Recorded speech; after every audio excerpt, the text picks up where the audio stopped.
Greg, glad to have you with us. Lori, it's good to be here. Money keeps challenging and changing the college sports landscape, from paying players to putting millions of NIL dollars into recruiting offers to directly trading players. It has been described as the wild, wild west. Let's explain how the NCAA is adapting by looking at new rules. They're really close to a decision.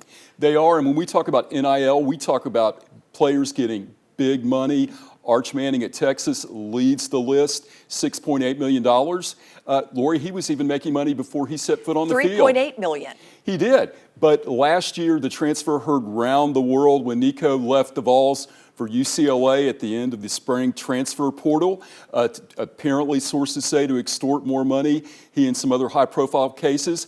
The NCAA has slammed the spring portal shut. There's going to be one transfer portal in the winter. 1,000 people transferred last spring, no more. So that loophole is going to be slammed shut this season. Let's ask about Nico then, since he kind of maybe started all this. How does this affect him? Can he actually leave UCLA, come back and play against Tennessee? Well, there's one exception to this singular transfer portal. If your head coach leaves, you have a 30-day window to transfer. Nico's head coach, DeShaun Foster, was terminated, so he's got 30 days to transfer. Could he come to the SEC? Yes. Could he play? No. Under the SEC rules, he has to sit out a year, and he's already burned his red shirt, so it wouldn't make much sense. So I think he needs to stay on that coast, and we'll see what other changes are in store for the Wild Wild West we call NIL. Well, let's talk about some of the other players. What about lawsuits?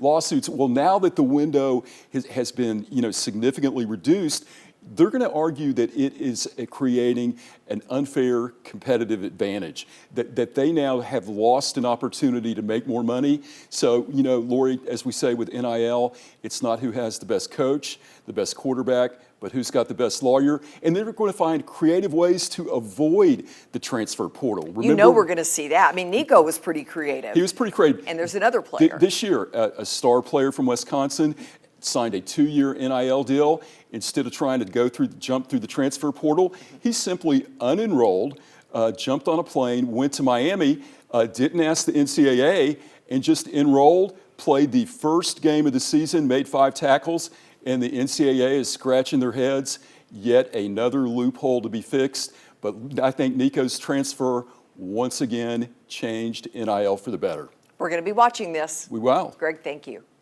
And if you have a legal question, go ahead and send it to AskIsaacs@wate.com. And remember, we talk with Greg every Wednesday at 5:30 right here on Channel 6.